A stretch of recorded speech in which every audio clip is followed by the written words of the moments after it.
مفتی صاحب تمام کبیرہ گناہوں کی وضاحت کر دیں. دیکھیں چند کبیرہ گناہ ہیں. قتل کرنا انسانی حقوق میں سب سے بڑا کبیرہ گناہ ہے.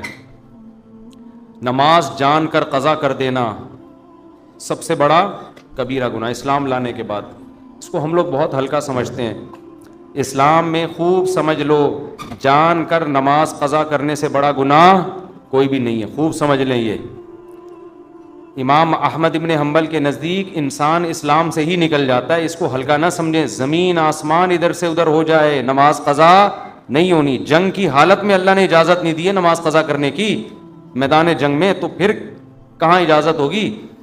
تو نماز قضا کرنا, سود کھانا اور زنا کرنا, شراب پینا, لڑکوں سے بدفعلی کرنا, ماں باپ کو ستاتے رہنا, کبھی کبھار اونچ نیچ ہو جاتی ہے انسان سے, گھر میں ہوتا ہے, اس کا تو قرآن نے بھی کہا ان تکونوا صالحین فإنہ کان للأوابین غفورا.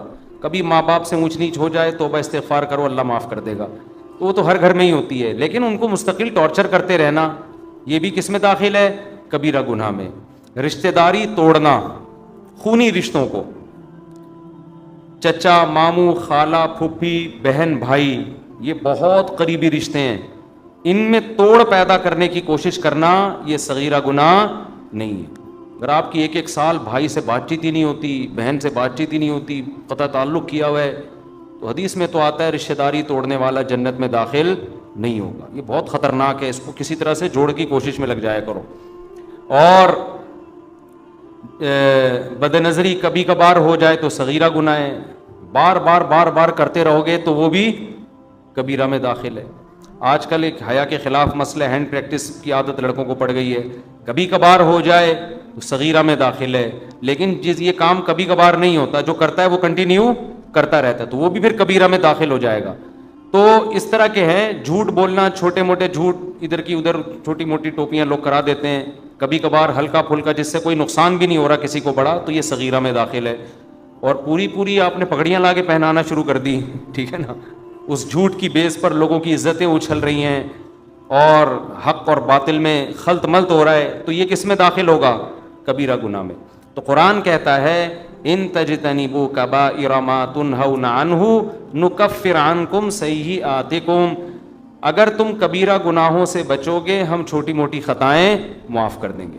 تو یہ سب کبائر, ویسے داڑھی کاٹنا بھی کبیرہ گناہ میں داخل ہے معذرت کے ساتھ, ٹھیک ہے نا, کیونکہ یہ بھی ایک دفعہ نہیں ہوتا, کنٹینیو لگا رہتا ہے جسم کے ساتھ. عورت اگر پردہ نہیں کرتی ہے, پردہ کبھی کبھار بے پردگی ہو جاتی ہے, صغیرہ میں داخل ہے. مستقل عادت ہے, کبھی پردہ ہی نہیں کرتی, جیسے عورتیں جو بے پردہ ہوتی ہیں تو کبھی بھی نہیں کرتی, پھر وہ پھر کبیرہ میں داخل ہے. شرک پر میں کئی بار بیان کر چکا ہوں. دیکھو ہوتا یہ ہے کہ بعض لوگ ایسے فیملی سے تعلق رکھتے ہیں جن کے ہاں بدعتیں اور شرک ہوتی ہیں, وہ مجھے بار بار کہتے ہیں آپ شرک پر بیان کریں تاکہ ہم اپنی فیملی کو سنائیں.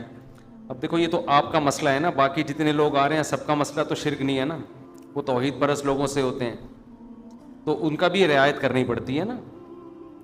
تو مجھے لوگ پرچی دے رہے ہوتے ہیں اس دفعہ آپ یہ کرنا, ان کے گھر میں کوئی جھگڑا ہوا ہوتا ہے, ٹھیک ہے نا, گلاس رکھ دیا, پاؤں سے ٹھوکر لگی, انہوں نے بیوی کو ڈانٹا یہ گلاس کیوں رکھا تھا یہاں, تو اس نے کہا تم بھی تو اندھے ہو. تو لوگ پھر مجھے کہہ رہے ہیں اس ٹاپک پر آپ بیان کریں کہ میں نے کہا گلاس کیوں رکھا, اس نے آگے سے کہا آپ نے بھی دیکھا, آپ کو بھی تو دیکھنا چاہیے, تو اس ٹاپک پر بیان کریں. تو ہر آدمی کے اپنے مسائل ہوتے ہیں, تو میں دیکھتا ہوں جو چیز کامن چل رہی ہے مارکیٹ میں اس پر. تو اللہ کا شکر ہے ہمارے یہاں جو زیادہ تر 99% لوگ آ رہے ہیں تو توحید پرستی ہیں, کوئی مزاروں پہ نہیں جاتا, کوئی بزرگوں سے دعائیں مانگنے کا قائل نہیں ہے, سمجھتے ہو نا. اس ٹائپ کے لوگ تو ہمارے پاس آ ہی نہیں رہے ہوتے, اور اب تو یوٹیوب پہ سن بھی نہیں رہے ہمیں ایسے لوگ, انہوں نے ہمیں اتنا وہ بدنام کر دیا ہے, یہ ایسے ہیں یہ ویسے ہیں, وہ سنتے ہی نہیں ہیں. تو پھر بھی میں کرتا ہوں کیونکہ ٹاپک بہت اہم ہے, توحید ہمارے ایمان کا حصہ ہے, تو جب موقع ملتا ہے کر دیتا ہوں بیان میں.